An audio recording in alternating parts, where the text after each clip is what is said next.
Qui est Escaf, artiste sérieux. J'ai un projet théâtral. J'avais un projet théâtral et c'est fermé. Normalement, évidemment. Ok. Toi, tu es actrice, tu as joué dans des... Tu es connue en Syrie. On a l'honneur de connaître une star syrienne. Et quel rôle tu as joué en fait dans cette impulsion pour la révolution, pour la liberté de la Syrie? J'ai participé aux manifestations qui demandent du régime d'arrêter ce qui se passe en Syrie. Alors,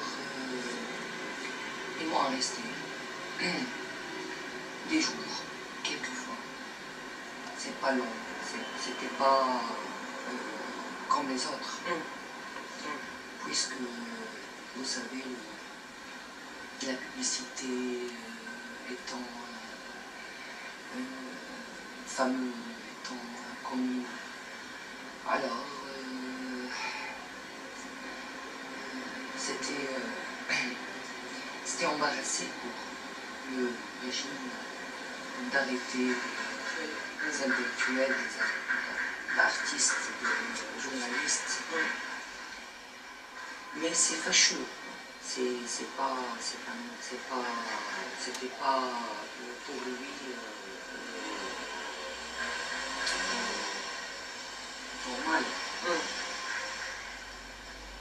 Alors, et nous avons fait ça pour dire que une chose, les inconnus sont tués en Syrie. Ils ont arrêté en Syrie.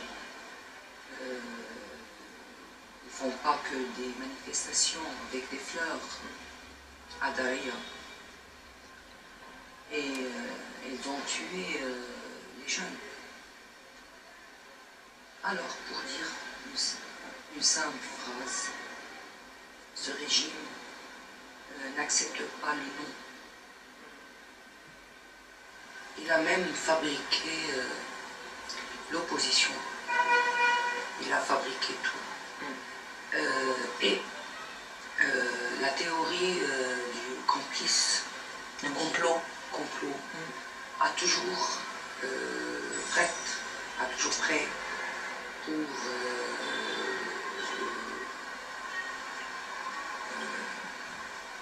jeter à tout, comment on dit, au peuple, aux gens, pour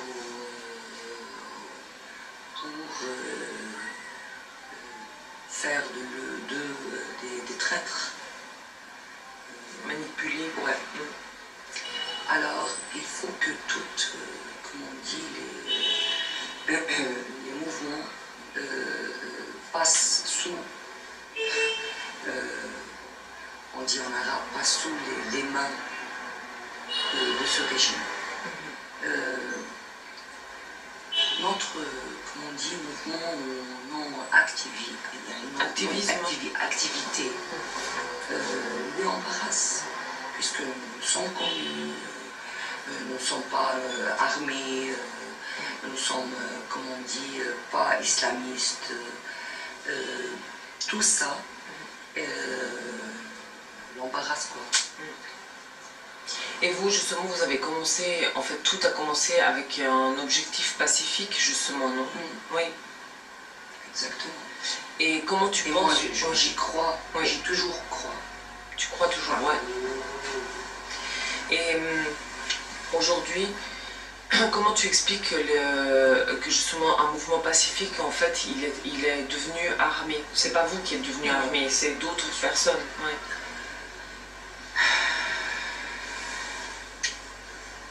Je sais pas, mais je pense que le régime fait pousser les peuples de chercher les moyens d'obtenir les armes.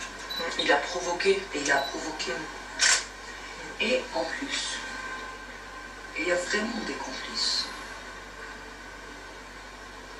Il y a vraiment l'Amérique, il y a vraiment l'Israël, il y a vraiment les Arabes qui sont sous comment on dit, les mains d'Amérique et d'Israël. C'est juste, et c'est vrai, et ça se passe toujours. Mais le régime a provoqué, je pense qu'il a vraiment encouragé les armes en Syrie pour savoir comment il fait des réactions armées. Il ne peut pas réagir, faire des réactions avec des pacifistes. C'est mon avis. Parce que le régime, il a toujours voulu écraser aussi les sunnites, non? Ouais. Donc en plus vous n'êtes pas un mouvement islamiste, donc ils n'ont aucun moyen d'aller contre vous. Et quand il s'est passé, tu peux nous expliquer ce qui s'est passé à Deraa?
Tout le monde sait ce qui se passe à Daraa.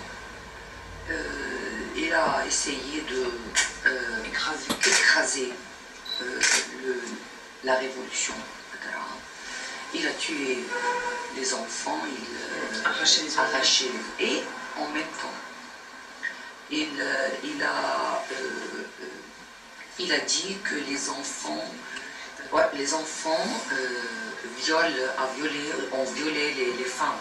Donc, et pour cela, il vient, bien sûr. Ouais.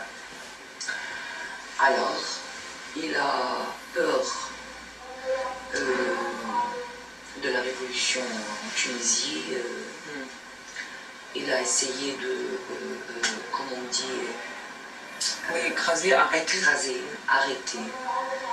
ce qui se passe à Daraa, quand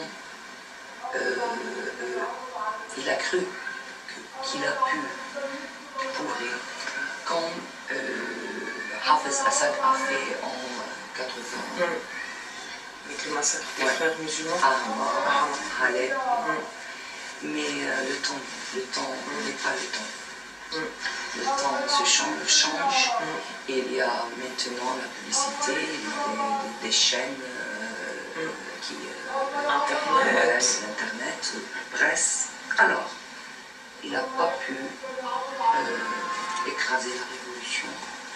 Et Hamza Khatib et ses amis, je pense qu'ils sont comme on dit, la flamme, hein, qui est... Ça, c'est les personnes qui ont été tuées. Ouais, oui, des enfants. Ouais. Et toi, tu as intervenu publiquement dans la télévision syrienne pour dénoncer ce qui s'est passé à Deraa. Et... On a fait une déclaration et ils ont réagi d'une manière très pas vulgaire, très violente à la déclaration pour encercler Daraa. Ils ont arrêté l'électricité, l'eau, l'internet, le téléphone et nous avons fait une déclaration que arrêter l'embargo sur Deraa. Et même réaction. Il nous a, comme on dit, traître comme des traîtres. Et comme on dit, la guerre envers nous a commencé.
Et tu nous racontais que c'est à Homs où c'était, je sais plus où, il y a 40 000 personnes qui sont sorties.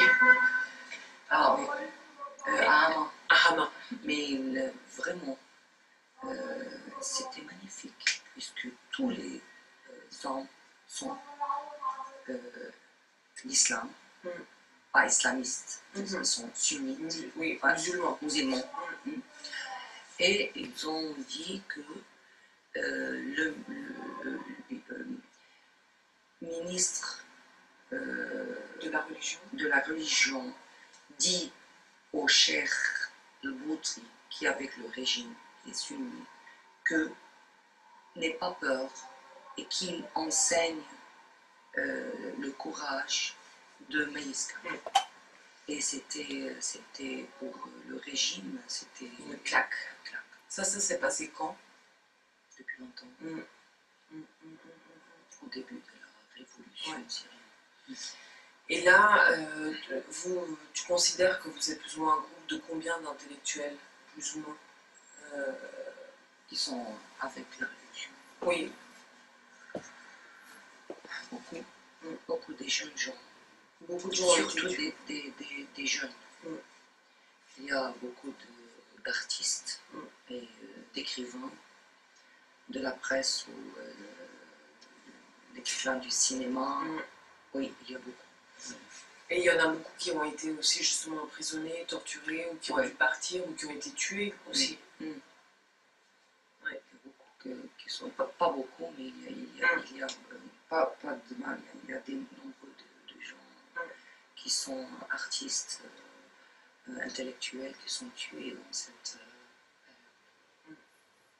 base Echhad. Oui, j'ai vu ça. Nous avons arrêté ensemble. Ah oui.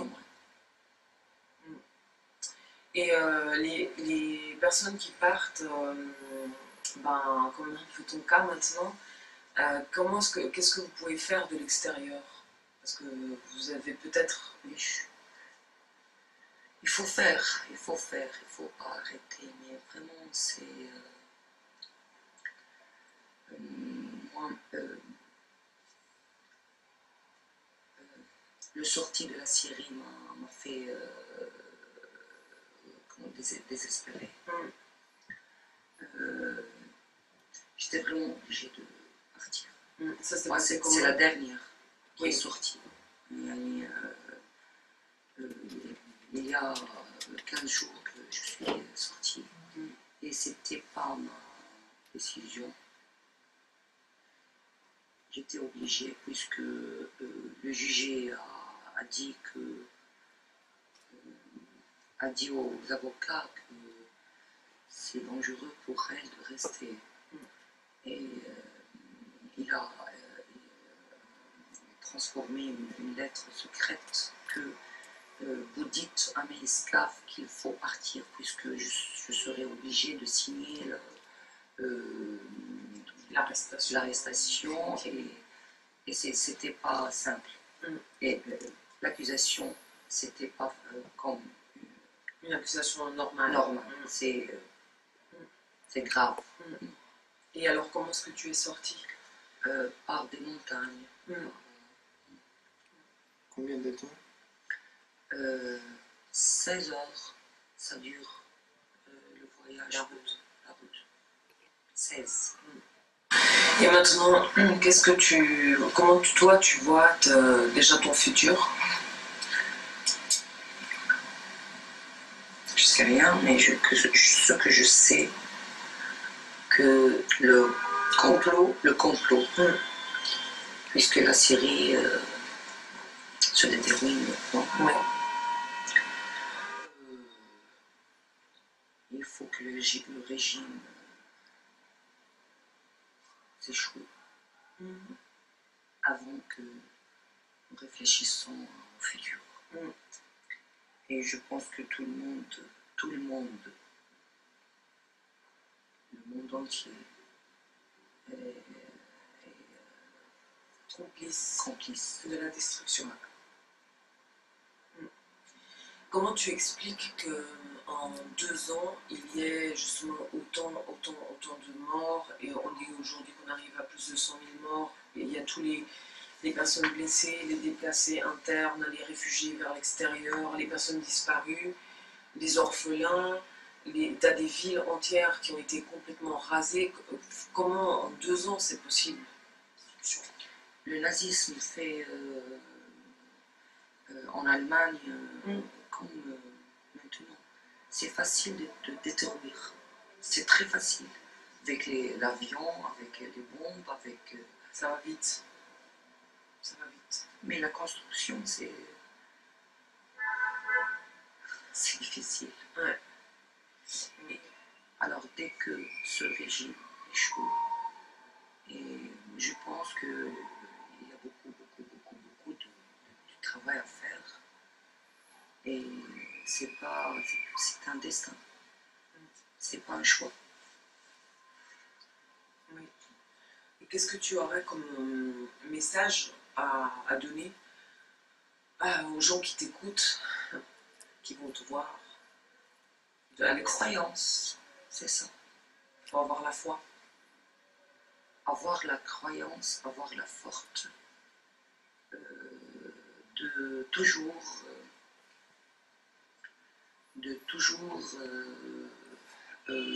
voir en avant, pas voir en arrière. Et puis les gens en Occident qui peut-être ne comprennent pas exactement ce qui se passe et qui ont aussi peut-être été trop silencieux, qu'est-ce que tu aimerais leur dire? Rien. Rien. Vraiment rien. Il y a un peuple qui se tue par un traître qui est syriens. Mais les armes, elles viennent de plein de pays. Au moment où il faut vivre. Les armes viennent de la France, viennent de Qatar, Qatar, l'Arabie Saoudite, la Turquie. Mais ils sont obligés de faire ça, le peuple syrien. À cause de qui? À cause du monde. À cause du monde, de la politique. Évidemment, pas les gens. Mais c'est à cause d'un gros complice, comme le Bachar al-Assad a dit. Il y a un complot. Je m'excuse. Il y a vraiment un complot. Je suis d'accord avec Bachar al-Assad. Oui, là, oui. Là, oui. Dis-nous, quand nous on te voit dans la rue et puis il y a les gens qui s'approchent à toi pour t'embrasser, pour parler, normalement les gens ils te demandent ou ils te parlent de quoi? C'est des, comment on dit, salutations, de dire bravo, nous sommes fiers de toi. C'est joli, c'est beau, ouais. Ça donne l'énergie, c'est bien. C'est les gens, le peuple syrien, tout avec, comme on dit, le peuple syrien est un peuple magnifique. Magnifique. Et aujourd'hui, tout, hein. Tout. Même les oppositions, les opposants, ils ont peur. Ils ont peur. Le régime a toujours fait une image que si je quitte, je quitte comment on dit, le territoire syrien, vous vivez dans l'enfer. Même les opposés, on dit, les opposants, je pense qu'ils ont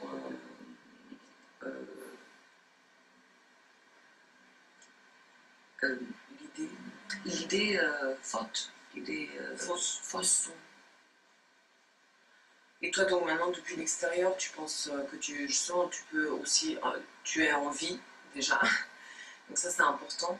Et depuis l'extérieur, tu peux continuer à lancer tes messages et à continuer la lutte. Mais il y a une chose que je veux dire. Moi, je suis faible dehors de Syrie. Et je me trouve forte dedans. Avec les gens. J'attends maintenant que quand est-ce que je pourrais retourner en même route. Retourner le 16 heures de route pour revenir en Syrie. Puisque en Syrie, je serai, comme on dit, forte dedans. Non, oublie que je suis artiste maintenant. Moi, j'ai oublié.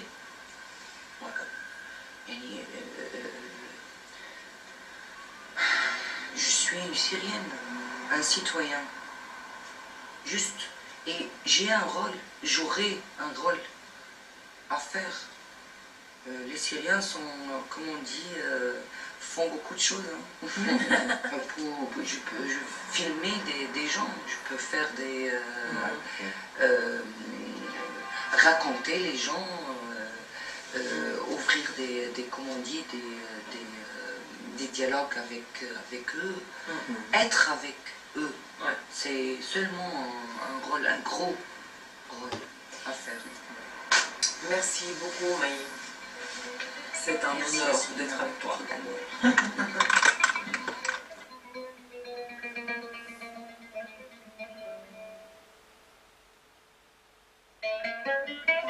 لا والله وين اسمك؟ لانه نفس الحكي يعني كنا لقيته معهم طبعا هلا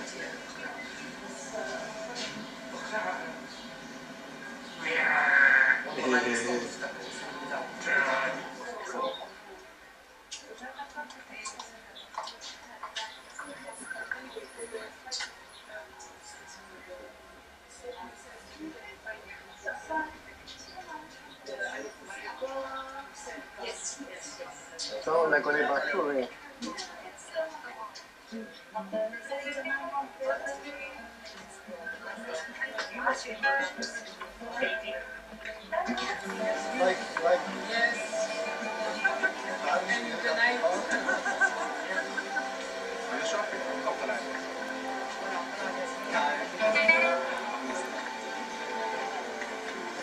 Joli, joli, joli.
Mais il y a une chose que je veux dire. Moi, je suis faible dehors la Syrie.